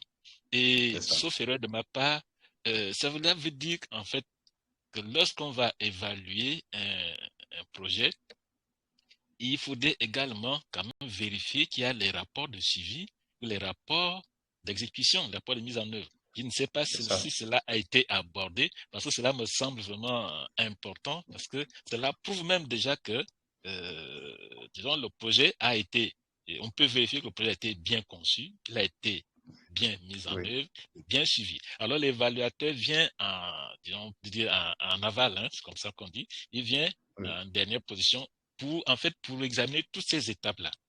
Alors, ce qui veut dire, en dehors, en plus des données ici, des enquêtes qu'on va mener, enquêtes qualitatives, enquêtes quantitatives, il y a ces sources-là, c'est-à-dire, à mon avis, hein, je pense que je soumets ça à votre appréciation, les rapports de suivi, les rapports d'activité du projet doivent être remis à l'évaluateur pour qu'il apprécie également les conditions dans lesquelles le projet a été même conçu, comment elle a été mise en œuvre, comment elle a été suivie. Donc, en fait, je voulais juste faire cette suggestion-là ou un rappel pour dire que vraiment, votre formation elle est vraiment très, très précise et vraiment, ce serait bien qu'il y ait une étape supérieure où on va passer peut-être dans les détails. Merci encore, monsieur le formateur. Merci beaucoup, monsieur Sylvain. C'est avec plaisir que j'accueille cet ajout. En fait, c'est vrai que je n'ai pas mis l'accent sur ça dans le déroulé de ma formation, mais pour la question qui était précédente, je disais que pour la documentation, lorsque vous venez à un cadrage pour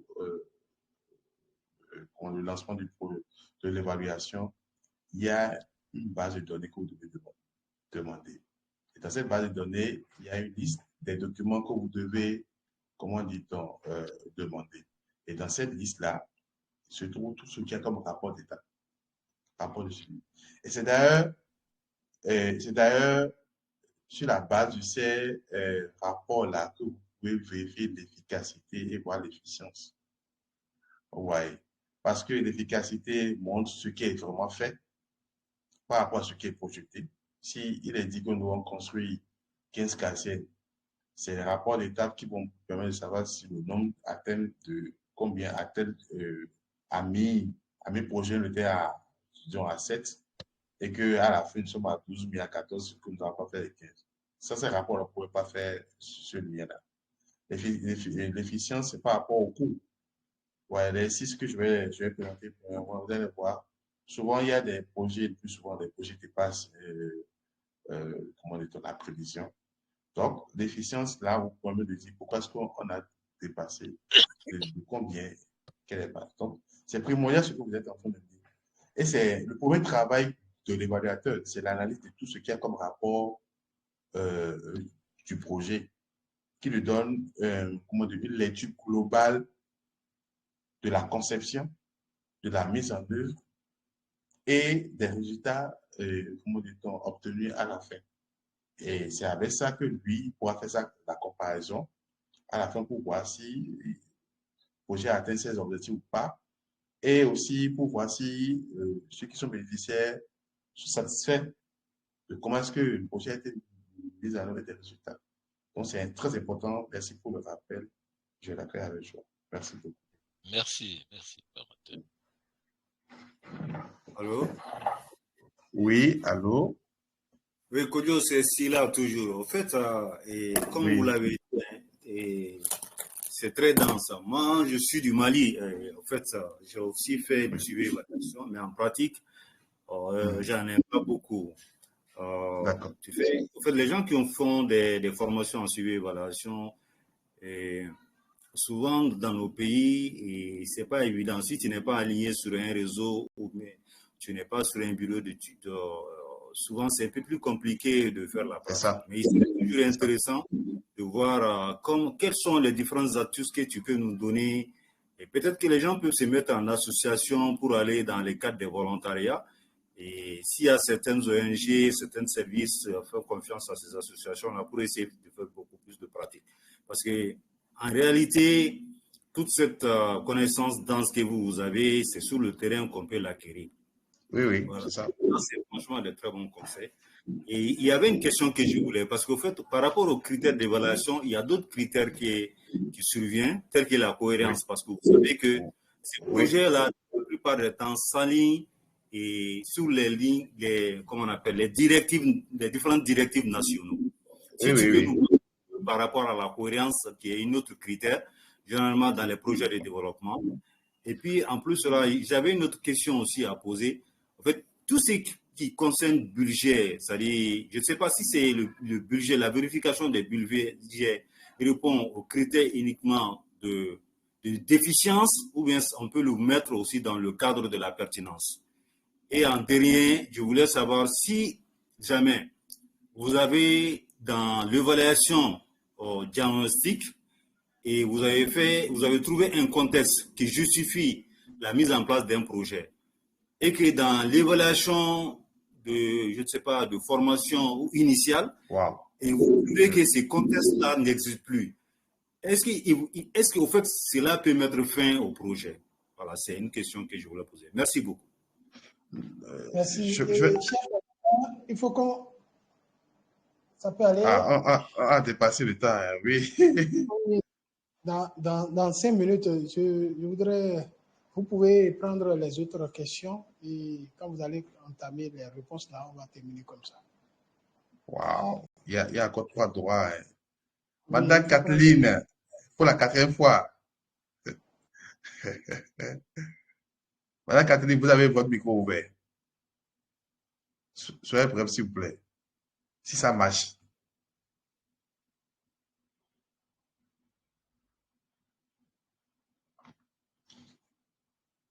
Ah, ça ne marche toujours pas.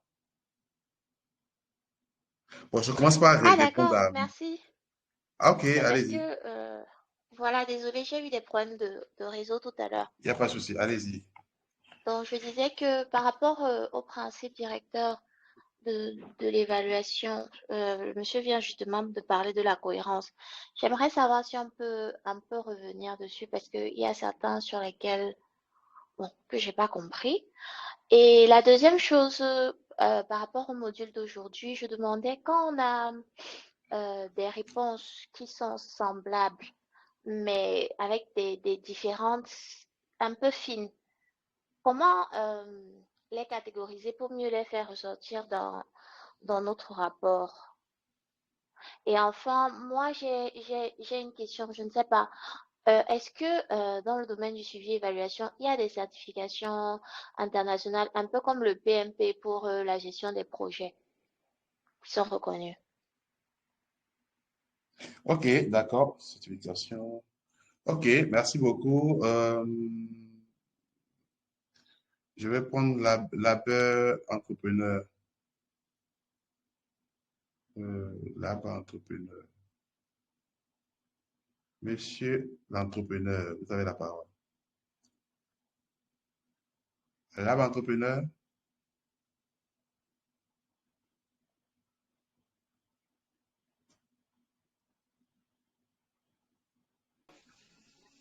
Bonsoir, vous Allô? m'écoutez?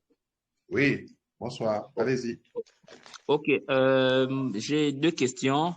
La première Oui, question, c'était en rapport avec la gestion de projet. Est-ce que au sortir de cette formation-là en gestion de projet, vu que moi je suis dans le domaine du génie civil, de la voirie, des bâtiments, des ponts et chaussées, est-ce qu'avec oui. ce certificat, je pourrais exercer dans le domaine de la construction? C'est la première question. La deuxième question, ce serait de savoir, est-ce que au sortir de cette formation-là, ce diplôme-là ou cette certification me permettrait de travailler, sinon dans plusieurs autres domaines? Par exemple, hormis le génie civil, je suis dans la création d'entreprises. Est-ce qu'avec ça, je pourrais avoir une posture de gestionnaire de projet entrepreneurial? C'est un peu ça ma question. Sinon, je vous suis Ok. depuis le Gabon. Je vous suis Ah, depuis le Gabon intéressant. Merci. et je suis très intéressé par la gestion de projet et ce sont des cours ou encore sont des aspects qui me passionnent. Merci. Ok, merci. Je vais prendre des personnes. Monsieur Elandi Temoua. Monsieur Elandi Temoua. Monsieur Elandi, on vous écoute.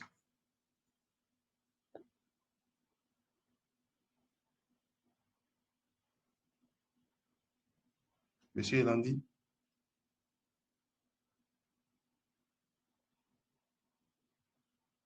Est-ce que Monsieur Elandi me suit? Bon, je vais répondre puisque le passe déjà. Cohérence. Par rapport à Madame Fatou hier, à Madame Anita est revenue. Madame Anita, on va suivre dans le chat. Docteur Murphy, si vous pouvez m'écrire, ce serait bien, parce que nous sommes déjà au-delà du temps. Bon, Madame Fatou hier, m'a demandé à ce que je mette la cohérence. Donc, j'ai réintégré ça dans le PowerPoint. Donc, vous aurez ça dans le PowerPoint. Donc, la cohérence est évaluée dans quelle mesure l'intervention ou le projet qu'on est en train de mettre en œuvre est compatible avec les autres interventions. Parce qu'il y a des fois qu'on met en place des projets qui n'ont rien à voir avec, qui vont à l'encontre d'autres projets, en fait. Donc, c'est pour voir si le projet que vous voulez mettre s'inscrit dans une boîte liée. Le plus souvent, on voit la cohérence du projet par rapport au document de développement. Dans les communications, le plan de développement. Donc, on voit si le projet qui veut être mis en place ici dans le plan de développement. Si ça ne va pas dans le coup du plan de développement ou même de la zone dans laquelle on doit mettre le projet, donc tout ça là, qu'on voit. Donc, j'ai donné un exemple. La réalisation du jardin dont on parle, c'est dans le plan de développement de la commune. Est-ce que dans le plan de développement de la commune, est-ce qu'il y avait un truc comme ça qu'il fallait mettre en place un truc comme ça? Si ce n'est pas le cas, le conseil communal doit normalement rejeter, mais dans la plupart des cas, c'est pas rejeté. Hein. Comme on trouve l'argent là, les gens trouvent l'argent, ils s'en foutent de la cohérence. Donc, vous pouvez ressortir ça. Vous pouvez ressortir ça dans. Je précise toujours que, en fait, dans l'évaluation, vous n'êtes pas tenu de faire tous ces critères. Il faut le rappeler. Dans l'évaluation, vous n'êtes pas tenu. Par exemple, ceux qui connaissent, on peut revenir sur ça, parce qu'il y a aussi une formation sur comment élaborer une détail de référence sur l'évaluation de projet. C'est très intéressant. Ça, là, monsieur Adoko, si les gens sont intéressés, on pourra le faire. L'évaluation, c'est que vous mettez à la place du commanditaire maintenant, pas de celui qui veut faire, qui veut évaluer, exercer. Vous mettez à la place du commanditaire et vous apprend comment on élabore les thèmes de référence. C'est très intéressant. Donc, il se peut que le commanditaire dit que cohérence, ça ne m'intéresse pas. De pertinence, bon, je sais que c'est pertinent, je veux juste efficacité et efficience. Et souvent, ils le font pour amoindrir le coût, pour réduire le coût. Parce qu'ils savent que chaque critère a un coût. Parce que c'est de la collecte des données, c'est du personnel que vous allez utiliser. Donc, comme il s'agira que le projet est cohérent avec les documents, avec la stratégie, les autres projets, c'est ça que c'est trivial. Comme il sait que le projet est pertinent, il s'utilise que pour le projet est pertinent. Donc, il vous dit, bon, évaluez-moi l'efficacité, l'efficience, l'impact et la durabilité, tout simplement. Ouais. Donc, il faut regarder à votre tête que si des fois vous allez voir les 7 critères, mais les 6 critères, des fois vous allez voir les 4, voilà, donc, dans tout ça là. Donc, cohérence, c'est ça. Pour revenir sur ce que Mme Kathleen a dit par rapport au principe d'évaluation, vous avez les vidéos, vous avez les cours, comment dit-on, le PowerPoint que je vais laisser à la disposition du cabinet, vous pouvez l'utiliser pour revenir sur ça. Bon, pour le traitement des réponses semblables, en fait, c'est une technique, hein, c'est pour ça qu'on vous demande de prendre un technicien. Pour les réponses, c'est à vous de voir. Si vous voyez que la différence est infime et que ce qui fait la différence n'est pas un point saillant qui va ressortir dans votre rapport, vous pouvez faire fi de la différence et mettre ça sur un chapeau. Maintenant, si vous savez que vous devez faire ressortir ça, donc créez un chapeau par rapport à ces réponses-là. C'est ce que je peux vous dire. Mais le plus souvent, vous amusez pas avec le traitement des données parce que tout vos rapports tient sur ça. Si vous n'êtes pas bon dedans, appelez un technicien. Il va vous prendre combien? Il va pas prendre beaucoup. Donc, dans la conception du questionnaire, l'implémentation, la digitalisation, le traitement, les sorties des tableaux, l'interprétation, mettez ça même dans le cas de charge en voulant postuler, donner l'argent aux statisticiens, aux planificateurs, ils ont été formés pour ça. Les économistes aussi, ils sont très bons dedans. Ils ont été formés pour ça. Donc, chacun a son rôle, chacun a son bail. Non, les certifications comme PMP au niveau international pour évaluation, non. Mais je peux vous dire qu'il y a des filières dans des écoles qui forment en évaluation. Par exemple, au Bénin, quand vous allez à l'UNSPD, il y a une filière qui forme des évaluateurs. Maintenant, si on doit dire, est-ce que c'est de qualité, je ne pourrais pas me prononcer par rapport à ça. Parce que je ne parle pas du principe que pour avoir le titre d'évaluateur, il faut traîner sa bosse. Hein. Il faut vraiment traîner sa bosse. Il faut être éprouvé, quoi, par le système. Il faut aller sur le terrain plusieurs fois. Tu vois, et j'aborde dans le même cas que M. Mamadou qui demandait s'il n'y avait pas des associations d'évaluateurs. Oui, il y a des associations d'évaluateurs. Et j'en fais partie. Pas plus tard que l'année 2024, non. On a fait une étude au Togo où on s'est fait recycler. Voilà, sur les nouvelles thématiques, les nouvelles techniques, voilà, au Togo. Et c'est payant, hein, c'est très payant. Ça va coûter la peau des fesses. Mais j'ai appris beaucoup de choses, j'ai eu beaucoup de connaissances et ça m'a permis de continuer à gratter des consultations. Donc, il y a une association des évaluateurs, c'est pas en Afrique, africaine. Il y a le docteur, je ne sais pas si vous le connaissez, il est au CESAC, Sénégal, à Kodjandé, j'ai oublié son nom. Voilà. Donc, si vous voulez des renseignements, on peut vous aider à avoir. Mais comme je le dis, c'est plus les gens qui ont découvert l'évaluation sur le tas et qui se forment, c'est une communauté, quoi. d'apprentissage et on se forme, voilà. Et on fait des regroupements des fois. Et on a des formateurs sur les thématiques, sur les outils. Donc, c'est là où moi, je vais prendre la grande connaissance et voilà, j'essaie de partager. Voilà. Donc, gestion de projet, génie civil. Chers amis, vous pouvez tout faire. Du moment que vous êtes génie civil, c'est que vous avez déjà soit un BTS, soit une licence, soit un master. Du moment que vous avez ce profil, vous pouvez tout faire. Puisque dans génie civil, il y a la gestion de projet. Ce que vous construisez même là, c'est un projet. La construction d'un bâtiment, c'est un projet. Ouais. Donc, tout est possible. Vous pouvez vous faire former. Nous sommes là pour vous faire former. Les attestations que vous avez, je le dis toujours, hein, vous m'excusez. Oui, l'attestation vous ouvre la porte pour qu'on puisse vous faire vous appeler, c'est bon. Mais si vous devez rester, c'est qu'il faut que la formation soit de qualité et que vous soyez quelqu'un qui vous investissez dans cette formation-là pour apprendre des compétences. Parce qu'en fait, c'est les compétences qui vont faire que l'employeur va vous garder.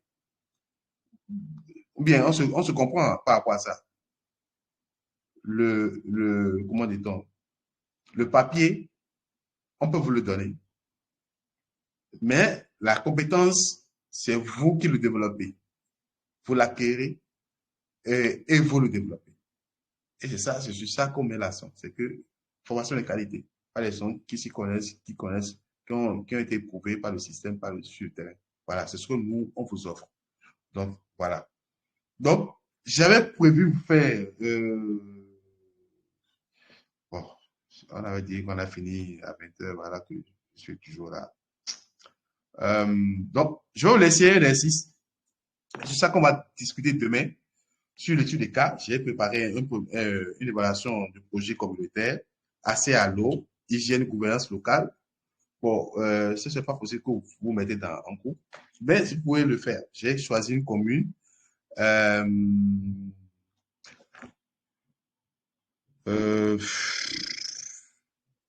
Bon, je vais vous laisser lire cela. En fait, c'est un projet qui a lieu dans une commune qui contient 5 villages, ABCDE, avec 2800 ménages, 17 000 habitants. Projet qui doit durer 18 mois. Ceux qui portent cela, c'est l'ONG OEVI, plus la mairie, plus le comité de villageois. Donc, les parties prenantes. Donc, l'objectif global, c'est améliorer l'accès à l'eau potable et les pratiques d'hygiène dans 5 villages. Axe d'intervention, les activités, des résultats, les estrans. Voilà. Donc, installation de 4 points d'eau, forage équipé, sensibilisation à l'hygiène, lavage des mains, traitement d'eau. Et 3, mise en place de formation de 5 comités de village. Voilà. Donc, j'ai essayé de faire la théorie du changement. Vous n'aurez pu me dire, il faut la théorie du changement. Vous avez mis l'accent sur la théorie du changement. J'ai fait la théorie du changement. Vous avez la théorie du changement là. Donc, vous lisez la théorie du changement. J'ai essayé de mettre des données à votre... C'est comme si j'ai fait une enquête pour vous. Vous voyez. Donc, vous avez baseline, c'est le temps zéro lorsque il n'y avait pas encore le projet. Mi-parcours, c'est la moitié du projet. Et fin du projet, vous avez les données et vous avez les cibles. Vous voyez. Avec les indicateurs quantitatifs. Voilà. Je vous ai donné à manger. Et maintenant, oui, voilà. Donc, à la fin, on a fait un échantillon sur 100 ménages. Dans chaque village A, B, C, D, E. Et on a mesuré le temps qu'ils mettent et la distance qu'ils mettent pour pouvoir aller prendre l'eau. Distance, traitement, combien de personnes traitent l'eau, combien de personnes se lavent les mains, combien de temps ils mettent pour prendre l'eau. Je vous donne un exemple. Quand vous prenez le village A, à la fin du projet, voilà ce que nous avons. Nous avons 84% des ménages du village A font moins de 500 mètres pour aller prendre l'eau. Ils sont 67% à traiter l'eau qu'ils prennent avant de l'utiliser. Et avant de manger ou bien de faire quoi que ce soit, ils se lavent les mains. Ils sont 63% à se laver les mains. Et ils mettent 21 minutes pour aller prendre l'eau. Voilà. Donc, le village B, c'est 70 personnes qui font moins de 500 mètres pour aller prendre l'eau. Ils sont 62% à traiter l'eau. Ils sont 60% à laver les mains et 24 minutes pour aller prendre l'eau. Comme ça, il faut lire la répartition par village. Maintenant, j'ai mis le coût du budget prévu, c'est $18 000. Exécuté, $20 500. Bénéficiaire direct estimé à 2800 ménages. Recette, ce que le projet a généré, c'est $1450 parce que, en fait, quand vous allez prendre de l'eau, on vous demande une contribution pour maintenir, voilà, pour la maintenance, la maintenance du puits d'eau. Donc, dépenses de maintenance, 1200. Bon, données qualitatives, j'ai essayé de façonner quelques réponses que les gens ont données, vous allez voir. Donc, voilà. Donc, vous allez lire. Tâche pour les groupes, formuler 3-4 questions évaluatives clés, alignées sur les critères OCDE-CA, pertinence, efficacité, cohérence, efficience, imperturbabilité. Choisir 4 ou 6 indicateurs, vérifiables SMART, proposer un mini plan d'analyse, comparaison, statistique, triangularisation. Donc voilà, vous avez à manger jusqu'à demain 19h. Merci beaucoup de nous avoir suivis. Monsieur Olivier, nous allons mettre l'exercice sur le forum et avec l'enregistrement pour que les gens puissent lire et pouvoir essayer de faire. Faites-le. Faites-le, s'il vous plaît. Ça va montrer que vous avez... J'ai préparé un QCM et un QCM comme je vais vous montrer demain.